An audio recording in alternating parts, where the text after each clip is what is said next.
What's going on, everybody? Ab the Audicrat here, and today we're going to be doing a beat breakdown of my instrumental single titled Playland. Thanks for stopping by the channel. I'm going to show you how I made the beat in Reason 13, how I chopped the samples, how I programmed the drums, and how I mixed everything. So without further ado, let's just get right into it. Before I do the beat breakdown, I want to play the original sample in its entirety. I think it's about 30 seconds, so bear with me, but just so you'll get an idea of where I started.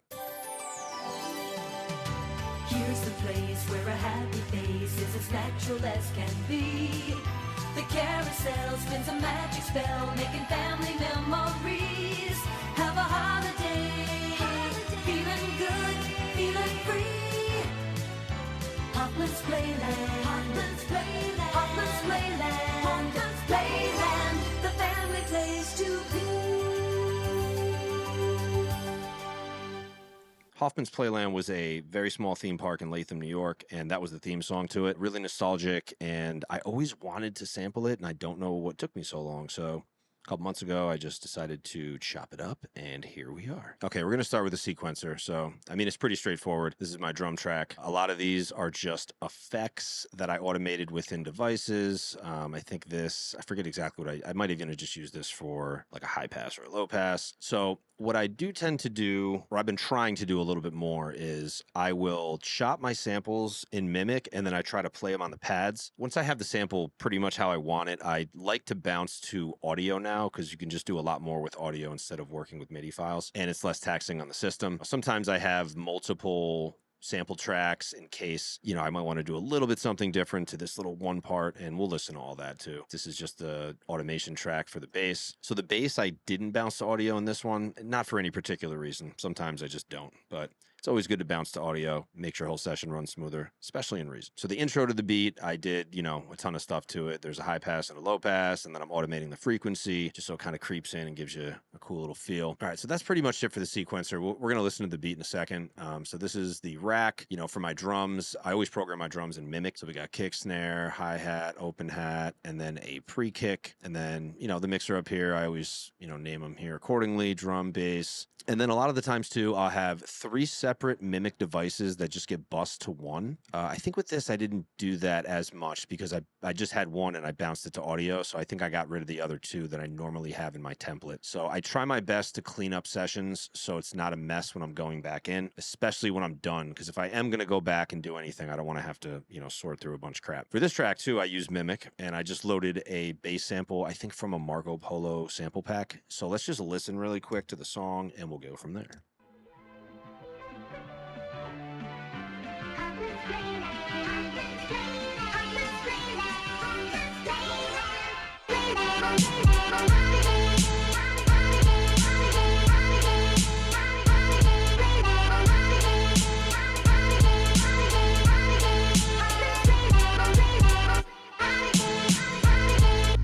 So that's the beat.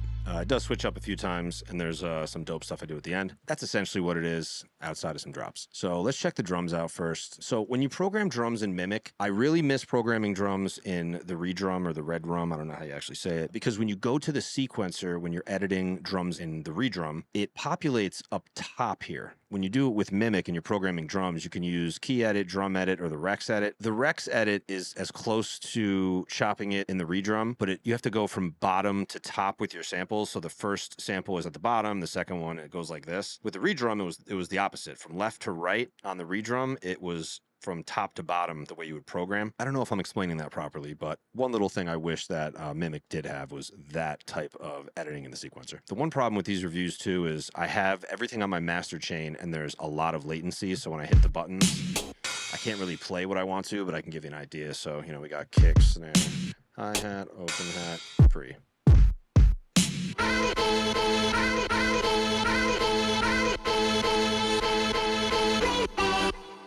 Again, with the latency, it sounds ridiculous, but without the latency, when I was making the beat, it didn't sound as bad. So then I bounced that to audio, so that's what you can see here. And I had 2 different bounces. Let me undo that. So I had 2 different bounces of the sample, one here, one here.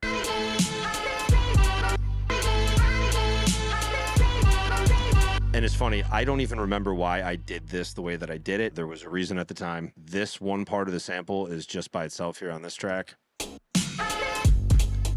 I think just that part when they say Hoffman's was a little too loud. I must not have wanted to have it on this track and put it on this one. I'm not really quite sure why I did that. There must have been a reason at the time. Let's go down to the bass. So the bass is an 808. Pretty straightforward. Just something to fill the song out.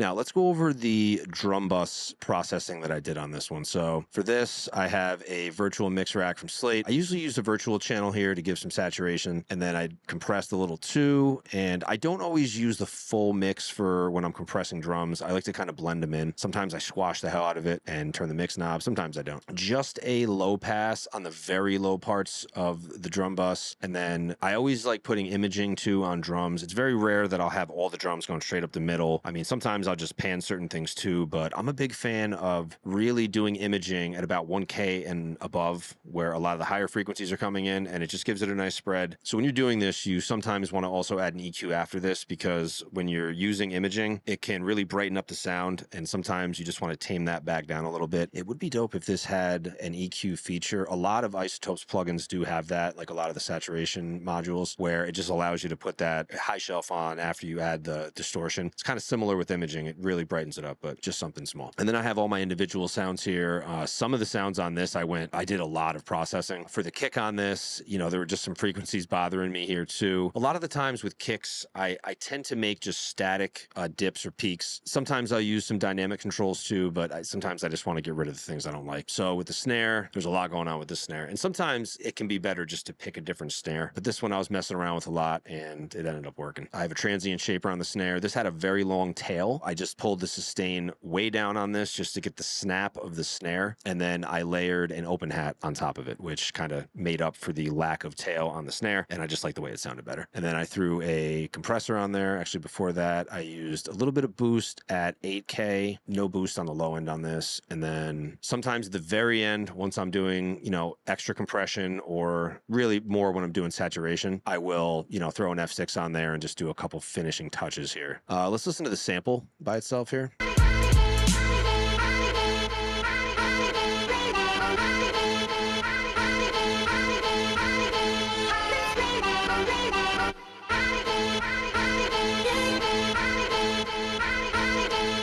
So just chopping it up, I did pitch this one up quite a bit. Let's go to the Mimic device here. So this is the sample.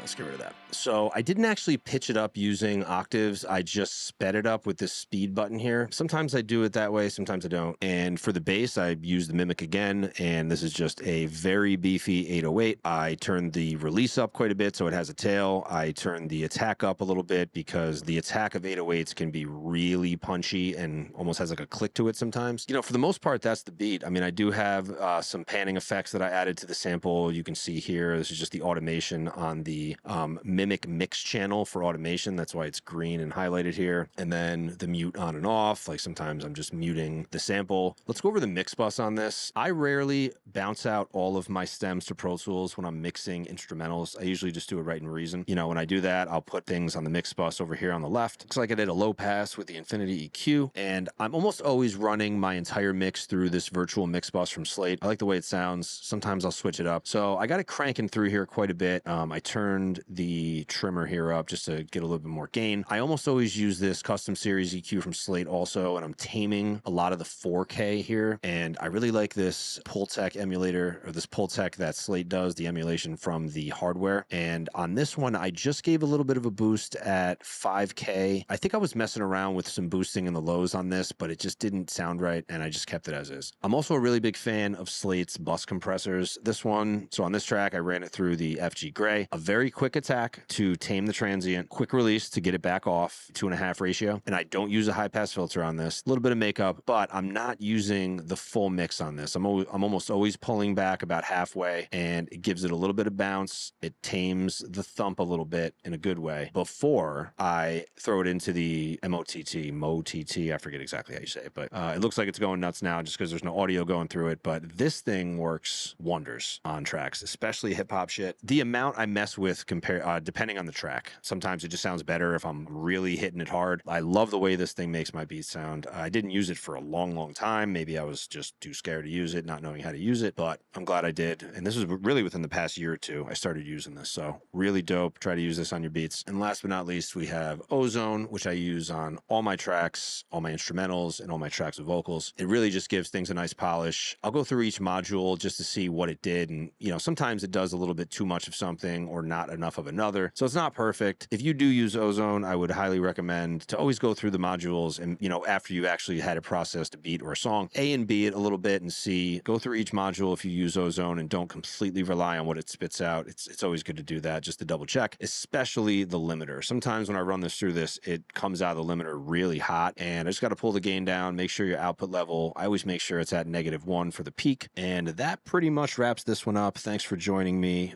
This is the first beat breakdown of many to come. If you like the video, consider liking it and subscribing to the channel. I have a podcast coming out in the next few months also, and I'll be dropping a lot more tutorial content and specifically Reason 13 videos. Thanks once again, and let's play the beat to wrap it up.